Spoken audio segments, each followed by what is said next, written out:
So this week we're going to talk about how it is cheaper to raise children in Germany than in the US.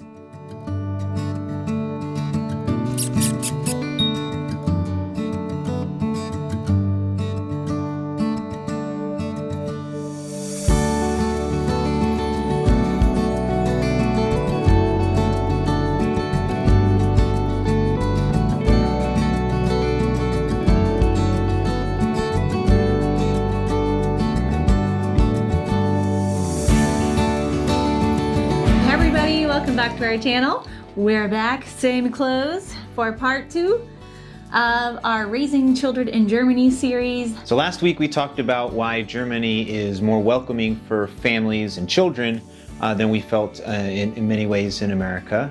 And then this week we're going to talk more about how raising children in Germany is less expensive than in the United States. We're the McFalls, a family of 6 with 4 kids, a cat and a hamster. And we moved from the USA to Germany in February of 2021, and we're sharing all of our adventures and culture shocks and travels and all of that all along the way. All right, so let's get into it. So as we said last week, some of our points will overlap. So the first one is one of those, and that is parental leave. So why does having parental leave make it cheaper and more affordable to raise your children in Germany? Well, because you don't have to pay for childcare that first 1 to 3 years of the child's life, and you can keep them at home where they're safer and safer from sicknesses, and you can be there with your child, both mother and father. Yeah, both. So that's going to greatly reduce your childcare costs in the beginning if you want to. You have the option to also work. So I thought we would break down the parental leave a little bit. There is a 45-page handbook that you can get from the German government, and it is in English. Oh, really? Yeah. And, of course, German. I guess maybe it's in a bunch of other languages now, too. I don't know. But I read through most of it. And so I'm trying to take what's in 45 pages of a manual and condense it into a paragraph. But basically, there is 3 different things. There's Mutterschutz, which is the maternal leave and maternal pay. And this is what is so cool. And when we first moved here, I was just blown away by. So I was walking down the street with Ella, and I saw a lady very pregnant, and she said, "Yes, I'm on my maternal leave." And I'm looking at her belly thinking, but she hasn't had a baby. How is she already on maternity leave? She's like, "Yeah, I get 6 weeks off before the baby comes." I was like, shut up. American women, this holy awesomeness. they work until the day before they deliver. Yeah, there's no time off before. I suppose unless you get take some sick time off or something, maybe. Yes, or you got some note from your doctors that says you're on bed rest. Sure. There are some women who go on bed rest, and I'm sure they probably are allowed time off from work. Whether it's paid or not, questionable. It depends on your employer. Yeah, there's no national policy for that. So maybe they could take disability. I don't know. Yeah, so I was like, what is this holy awesomeness of maternal care in Germany? I didn't have to look too much into it because we don't plan on having any more children. 4 is enough.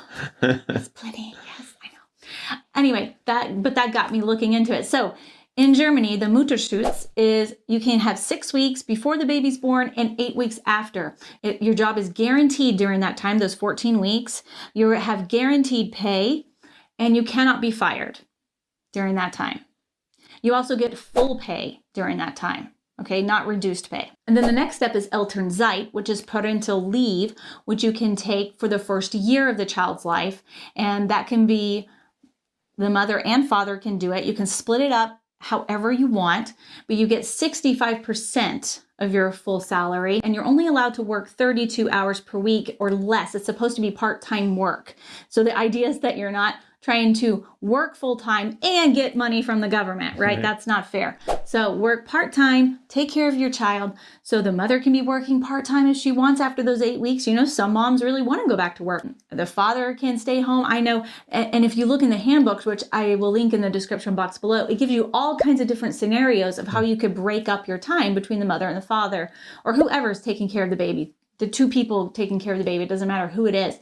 But how you break it up is up to you as a couple. So I thought it's really flexible, and it just sounds really great to me. I mean, I'd love to hear from German parents below how it works out practically for you, and if it is as great as it sounds. But to an American, it sounds like, oh, I mean, it sounds amazing. Right. So during that Elternzeit time, when you're getting 65% of your pay, again, your job is protected and you cannot be fired, neither mother nor father. The only exception would be if the company goes out of business or goes bankrupt, something that they can't help.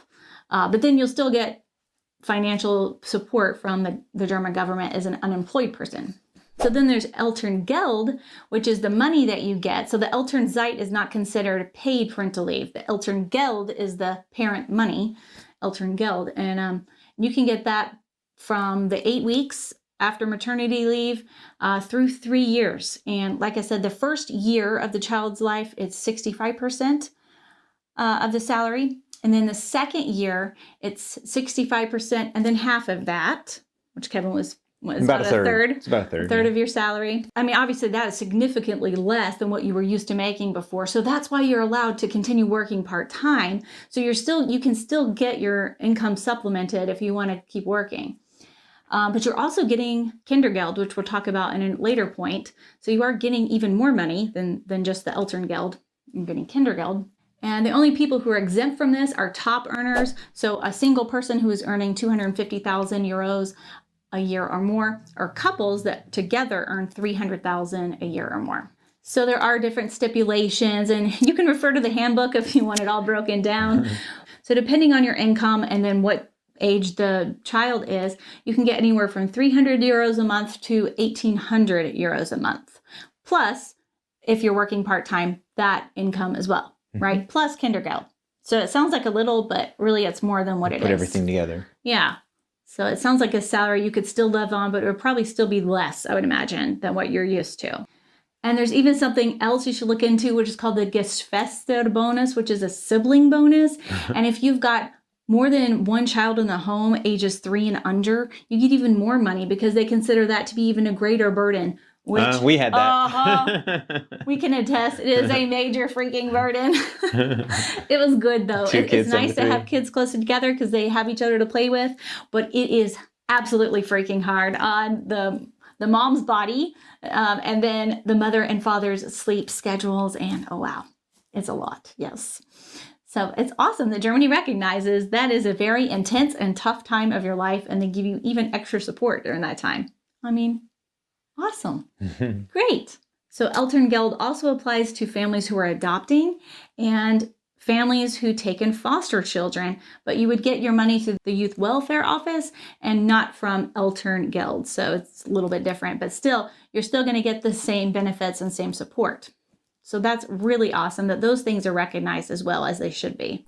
Yeah, so all of this leads into the second point, which is that Germany has much lower childcare costs than we have in the USA. So we've got some really great numbers for you. So these numbers are pretty shocking and they kind of say it all. We're talking about like daycare, what we would consider daycare in the US, which in Germany, it's called Krippe or Kinderkrippe. There's different names regionally across the country, but in general, it's called Krippe. So parents in Germany can pay anywhere from 12 euros to 400 euros a month, sometimes a little higher. For us, it's lower. We actually pay 0, which we'll get into in a little bit. That's a month. So that's 144 euros to 4,800 euros per year for childcare.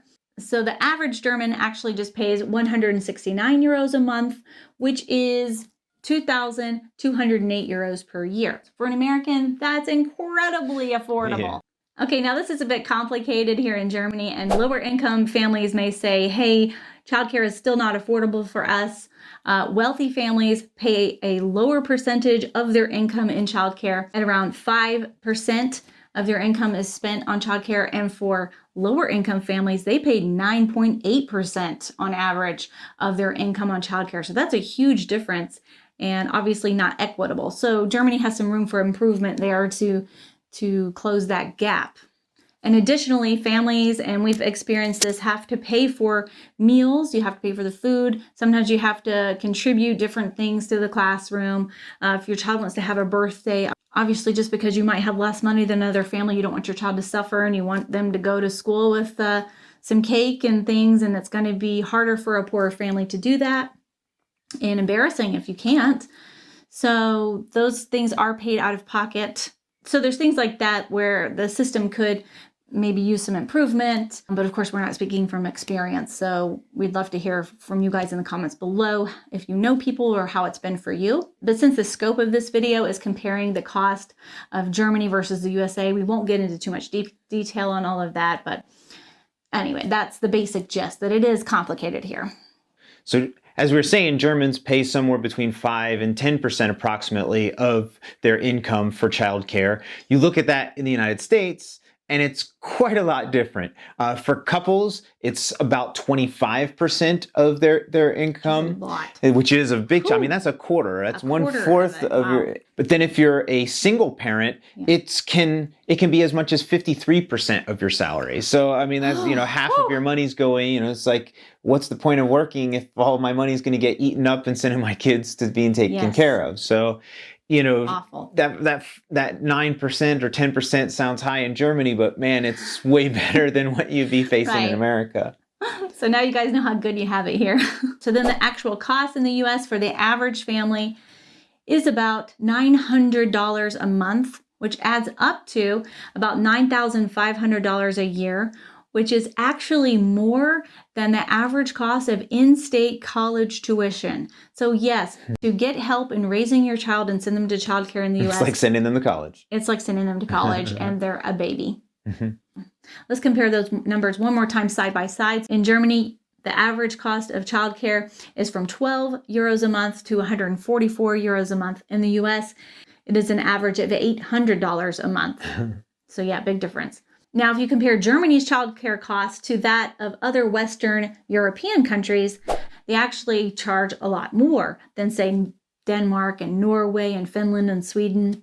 Those guys are doing like amazing jobs as far as this goes. So, that's why we say there's always room for improvement. But compared to America, it's pretty like, here. I'm going to show you this chart here that shows how much government spend on childcare for toddlers. You see at the very top is Norway spending $29,726 per child per year. And then it goes Iceland, Finland, Denmark, Germany. So Germany's still the top 5 in the world. I mean, that's still something to very much be proud of, but they're spending $18,556 per child per year when Norway is spending nearly double that. So room for improvement, but doing a good job, I would say. And then you see the US is all the way at the very bottom, spending a mere $500. I mean, 500 compared to 18,000.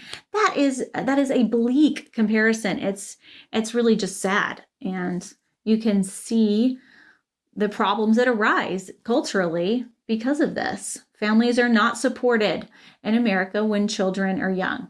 Outside of the home, and it makes raising children really hard. And it just gives the big disparity. If you're rich, you'll hire a nanny or you'll put them in private daycare or whatever, you'll find a space for them. And so, if you're well off, you're going to find a way to make it work. But if you're on that lower end, it just adds more stress and difficulty to your life that you don't need. And you can see why so many problems arise in their lives. And they have the issues with being in the prison system and getting into the criminal justice system and all it's easy to see how it happens and also how it can be prevented. So the gist of it is childcare costs are nearly double in the USA compared to Germany.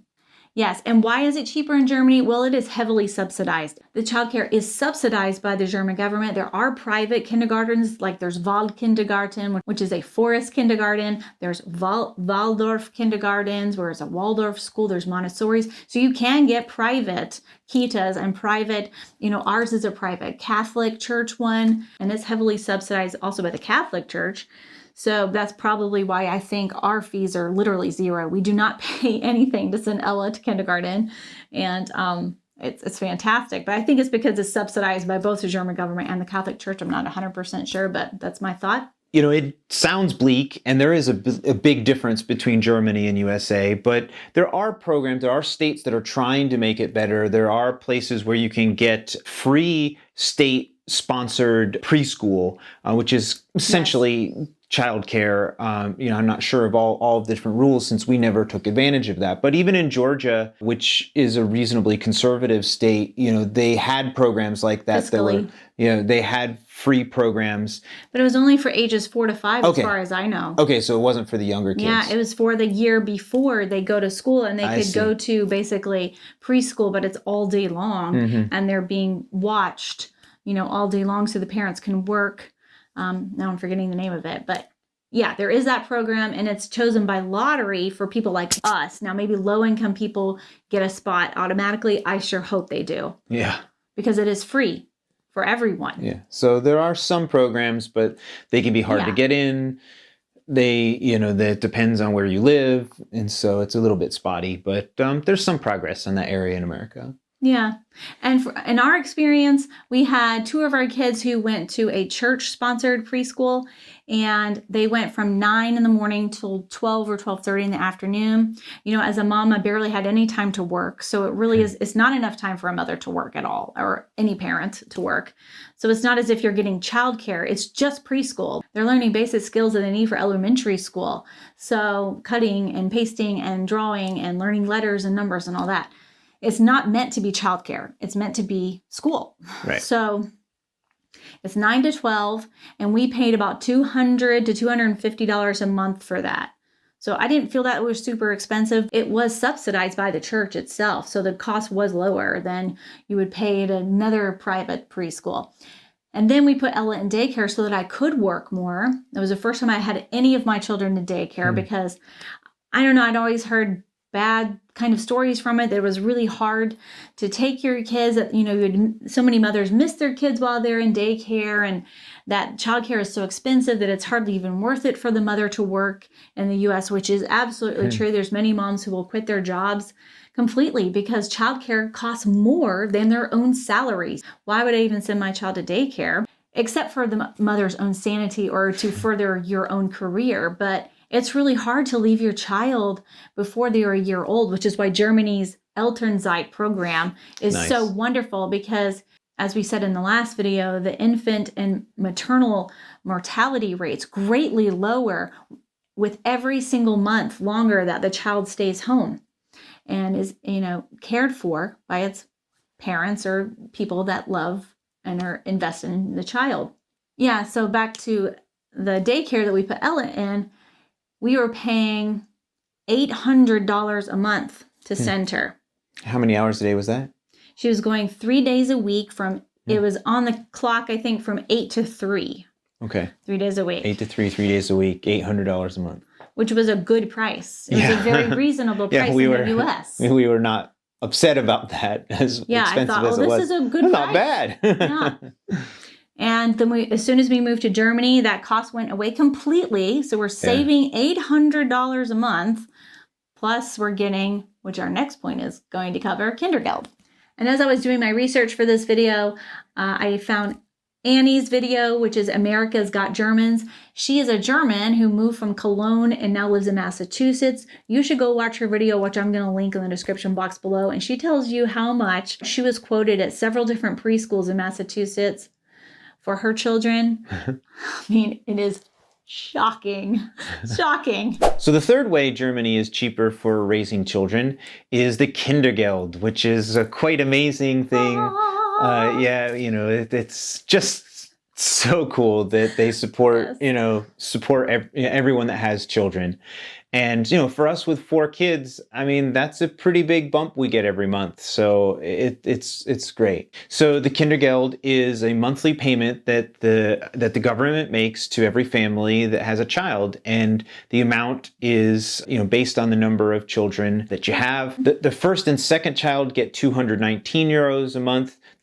Each, right? Then the third child gets 225 euros a month. It goes up. And then the fourth child is 250 euros. And that 913 euros, that's what we're getting a month for the 4 kids. So that's quite a big chunk. It's amazing. I mean, we've used it to buy school supplies, shoes, clothing, all the different fun activities you can do here around town. And, children cost a lot of extra money. Of course, food. We mentioned that last video. Food. Kids are constantly eating. So and even huge help. And even like you mentioned, the school supplies, it's just kind of funny. Every time I walk into the shop that has the school supplies, the lady that runs the place always smiled. You need more hefts, you need more school supplies, and more things. It's just sort of this running joke that I'm showing up to having them get something. We're always needing more glasses because glasses break. The kids are so active. Yeah, at the optician. Yeah, absolutely. But the Kindergeld is awesome. I mean, it stands for children money. You are given it regardless of your financial situation or income. So everywhere from the very poor to the most wealthy. So it's completely equal across the board, which I think is pretty cool. I mean, it's given to everyone who is a tax-paying resident of Germany. You don't have to be a permanent resident. We're not permanent residents, not yet. So it's anyone who's a tax-paying citizen of Germany, which we are. And they get it from ages 0 through 18. Another cool fact is you can still get Kindergeld for your child if they have a disability through the age of 25. So that's even more awesome. Love that. Number 4 is half price or reduced price or free tickets to all sorts of different places for children. We just went to the Schwimmbad the other day here in town, and there's a family ticket, and it was €8 for the entire family. And it's the two parents and then as many kids as you have. So for €8. So bring the whole neighborhood. It just costs €8. Well, I guess it has to be of your family, but still. How would they know? Yeah, I don't know. So yeah, I mean, that's really great. So for us with, having 4 kids, that's really helpful. Going to museums and all sorts of other different places, amusement parks, there's always a family ticket. And the reduced prices for kids are very reasonable. Yes, They're yes, very reasonable. $4.50 to get into this really nice amusement park. Yeah. I'm like, $4.50? That's it? Yeah. Wow. Yeah, and we live in a touristy area where prices are higher, and the prices are still very reasonable compared to the U.S. anyway. Yeah, you go to an amusement park in the U.S. and it's $50, expensive. $60 a kid. Yeah. Easy. Yeah, for sure. Going to ski resorts, I think it's under 5 and under or 6 and under, I'm not sure, but the young kids go for free at ski resorts, so that's really cool. Well, I mean, just a whole nother topic. The ski resorts are way, way cheaper here than they are in America. 4 or 5 times less expensive to go skiing in Germany or Austria. Maybe not Switzerland. Maybe not. But yeah, the prices for, just in general, the prices to go and do things are less. And, that is a big impact on families because you're always having less money. And then they give you even bigger discount, because you've got the children. And riding on the train is the same way. When we go to the next town over, we only pay for our own tickets and the kids are ride free. It's just, it really brings down the cost of having to bring your kids around. Yeah, and I think on the buses too, kids under 5 or 6 are always free on city buses, even in big cities, if I understand that right. So it's really great to support parents and families and make it less expensive. And the other cool thing is at these amusement parks, families are allowed to bring their own drinks and food. Yeah. Yes. And we will never forget this terrible experience we had at a water park in the U.S. where our kids all needed to eat gluten-free at the time. They have eczema. And that's kind of worked itself out now, but we were eating gluten-free at the time, and they told us we had to leave the park and go sit in this bee-infested pavilion to eat our food that we brought because we couldn't bring food into the park. Even though the website said that, for dietary reasons, you could bring in food. Your own food. And they refused. And they refused to let us bring our own food in. Even though I showed them the website. I said, look, it says right here on the website. Like, well, that's not valid anymore. I'm like, well, then change your website. But anyway. Kevin was very mad. I was very mad. But, and that's the way they get you so much on jacking up the price. Then you get inside and, a hamburger costs $15, So they really totally price gouge you. And we went here to the fairy tale park, not far from our house, and they literally have all these picnics. They have all these picnic tables everywhere inside the park, inviting you to sit down with your own food that you brought. Yes. And I was like, you can sit anywhere you want. And then the food prices, they're not cheap. They're not cheap, but they were reasonable. not price gouged. Right. Yeah. They were a little more expensive. I would say maybe $10 to €15, you think? Something like that. I don't know, maybe less. Maybe cheaper? Yeah. So, we went into this, we didn't even think about bringing our own food when we went there. Like, oh, look, everyone has their own food. There's picnic tables everywhere. We're bringing our own food next time we'll bring our own food. And also, I mean, first of all, this helps you financially. If your children has allergies, there are some children with severe food allergies where they can't even have food that's touched other foods that they're allergic to. So you've got to bring your own food everywhere. This is going to be helpful. And then the third reason is because if you're wanting your kids to eat a little healthier, like let's say that sugar jacks up their behavior and they start acting out if they have too much sugar or eat too much fried, junky food, and you want them to eat healthy, well, this way you can do that and you can bring whatever food you want to these different amusement parks. And in the US, it was over and over and over again. We were hit with, no, you cannot bring food into here. No, you cannot bring your own drinks.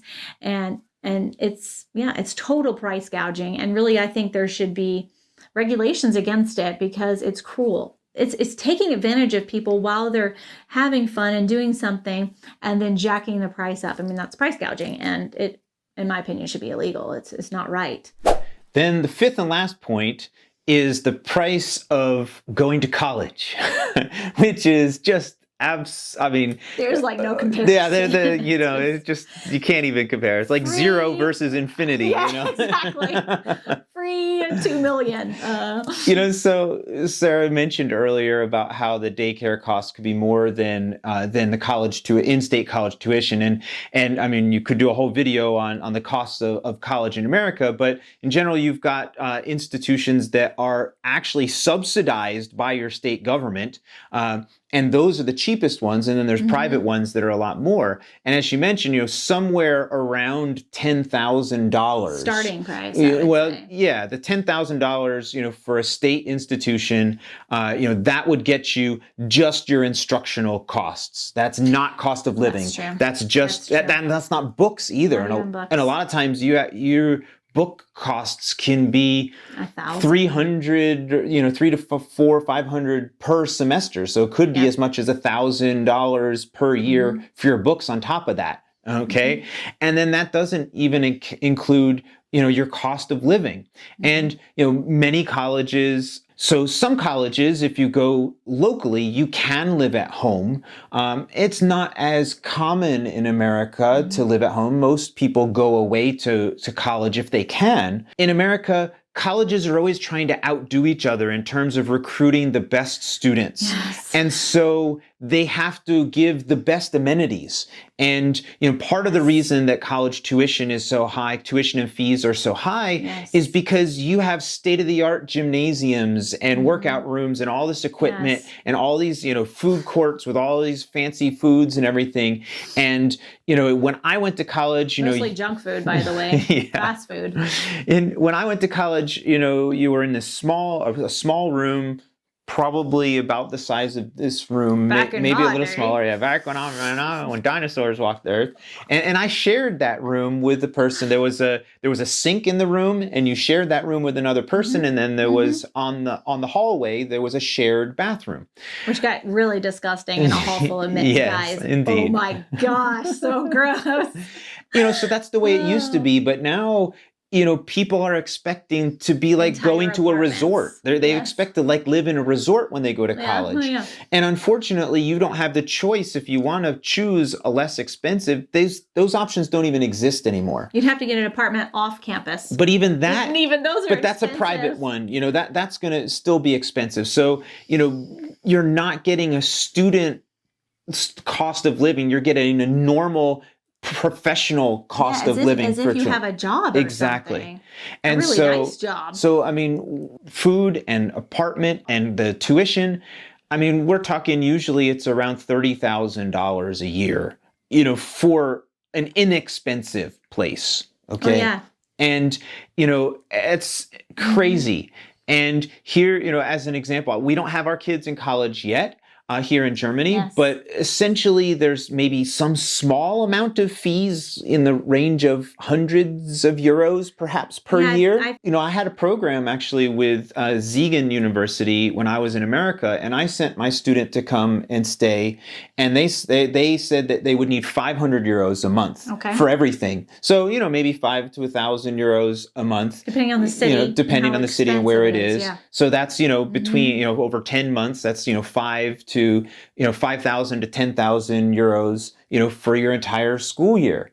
And, I remember very clearly when I've come to visit and gone to the canteen to eat. And it's like, so when I was in the United States and working as a university professor, I sent some students to come and study abroad here.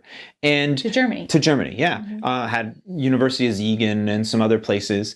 And I sent my students, and the entire cost for them was 500 euros per month for everything. Living expenses, including apartment and food and whatever books and instruction, everything was 500 euros a month.